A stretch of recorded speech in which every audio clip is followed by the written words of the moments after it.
এই ডাইনিং টেবিলের টেবিল ক্লথটা দেখো, এটা আমি অনলাইন থেকে কিনেছি। কেমন হয়েছে বলো তো? কালারটা কিন্তু বেশ হালকা একদম গ্রিন টাইপের। আর দেখো 4টে ম্যাটও কিনেছি।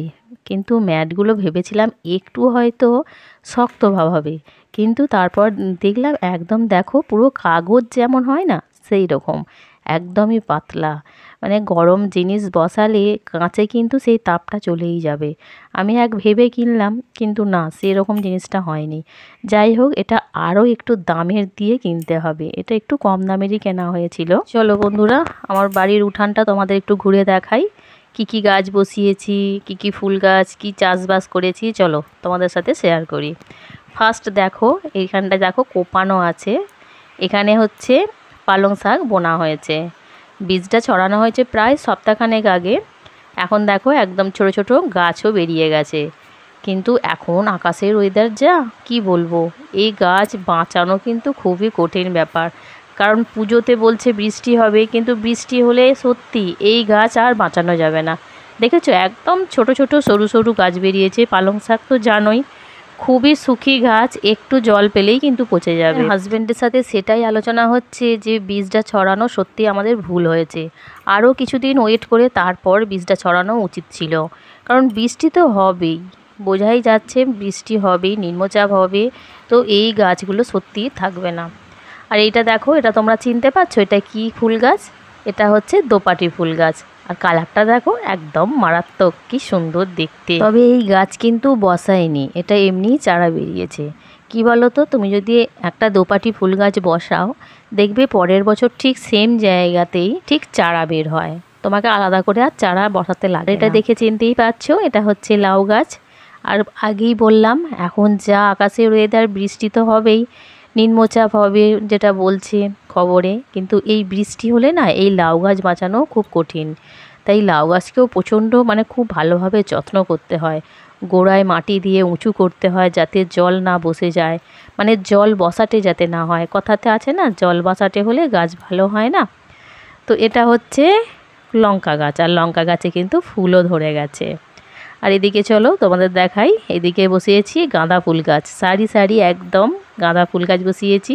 আর গাঁদা ফুল যখন ফুটবে না, এত দারুণ দেখতে লাগে। আর যদি হয়তো থোকা গাঁদা, তাহলে আর দেখতে হবে না। আর এটা হচ্ছে নয়নতারা ফুল গাছ। আর আমরা তো সবাই জানি বাস্তুমতে নয়নতারা ফুল গাছ বাড়িতে থাকা কতটা শুভ, তাই এদিকে বসিয়ে দিয়েছি। আর দেখো সারি সারি আমি এদিকে পুরো মেন গেট পর্যন্ত সব গাঁদা ফুল গাছ বসিয়েছি। তো গাঁদা ফুল গাছের একটাই সমস্যা, আমি যদি থোকা গাঁদা ফুলটা রেখে দিই, সেই বীজটা যদি ছড়িয়ে যে গাছ বেরোয়, সেই গাছগুলো যে থোকা গাঁদাই হবে এর কোনো গ্যারেন্টি নেই। এই একটা ফুলের এরকমই সমস্যা হয়, থোকা গাঁদার বীজ বসিয়ে কাঠ গাঁদা হয়, এরকমও আমার হয়েছে। আর এই সাইডে আছে পুরো তুলসী গাছ। চলো আর কি কি গাছ আছে তোমাদের সাথে শেয়ার করি। এই যে এক সাইডে আছে, এদিকে হচ্ছে সিম গাছ। সিম গাছের দেখো এখন এই মাত্র জাস্ট ডগ ছেড়েছে। এই সিম গাছটা কিন্তু সেই বৈশাখ মাসে বসানো হয়েছে। ভাবো একবার, বৈশাখ মাসের গাছ বসিয়ে এই জাস্ট ডগ উঠছে। কত যত্ন করতে হয় এক একটা গাছের, সত্যি ভাবার বিষয়। এই যে বর্ষাকালটা যায় না, বর্ষাকালে প্রতিটা গাছকে খুব যত্ন করে রাখলে তবেই থাকে। আর এদিকে দেখো এগুলো হচ্ছে করলা গাছ, এগুলো এই রিসেন্ট বসানো হয়েছে, বেশি দিন হয়নি, প্রায় 15 দিন মতো হয়েছে।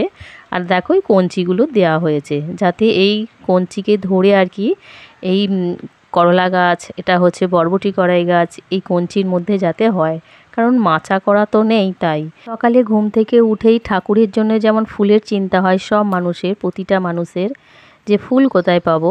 আমার কিন্তু ফুল বাড়ির মধ্যেই আমি পেয়ে যাই, বাজার থেকে কিনতেও লাগে না। তবে হ্যাঁ, যদি মালা কিনতে লাগে তখন বাজার থেকে কিনতেই হয়। এদিকে আছে অপরাজিতা ফুল গাছ, আর এটা দেখতেই পাচ্ছ এটা হচ্ছে টগর ফুল গাছ। তো টগর ফুল গাছ থেকে যা ফুল হয় মোটামুটি পুজো করার মতো হয়ে যায়। তবে আজকের আকাশটা দেখেই বোঝা যাচ্ছে কিছুক্ষণ পরেই কিন্তু বৃষ্টি হবে।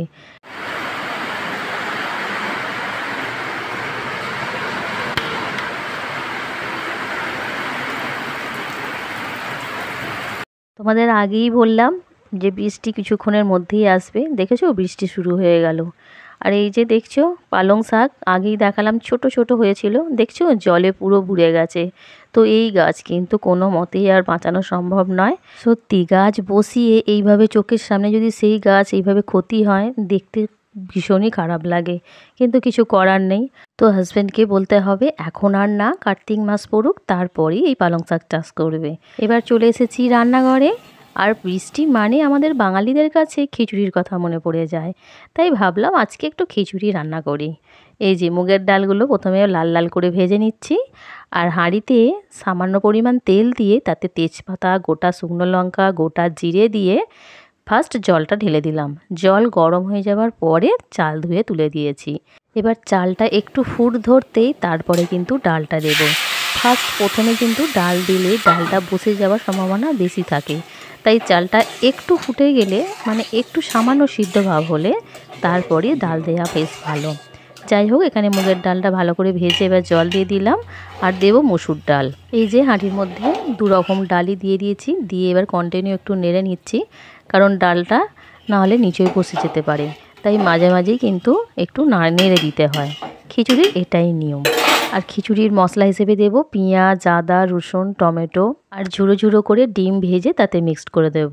আর বর্ষাকাল মানেই বর্ষাকালে যে খিচুড়ি রান্না করা হয় সিম্পল, বাড়িতে যা সবজি থাকে সেটা দিয়েই হয়।